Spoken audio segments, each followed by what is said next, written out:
சஞ்சயரின் பதில் இதோ.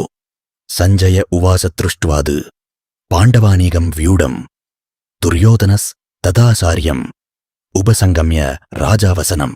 ஆப்ரவீத் பொருள்: குருக்ஷேத்திர போர்க்களத்தில் பாண்டவர்களின் படைகள் அணிவகுத்து நிற்பதைக் கண்ட துரியோதனன் தன் குருவான துரோணாச்சாரியாரை அணுகி பின்வரும் வார்த்தைகளைக் கூறினான்.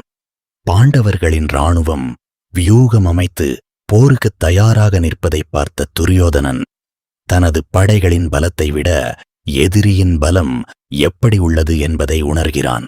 பயமும் பாதுகாப்பின்மையும் அவனுக்குள் மேலோங்க, அதனை சமாளிக்க தனது படைத்தளபதியான துரோணாச்சாரியாரிடம் சென்று பாண்டவர்களின் படையில் உள்ள பலவீனங்களைச் சுட்டிக்காட்டி பேசத் தொடங்குகிறான்.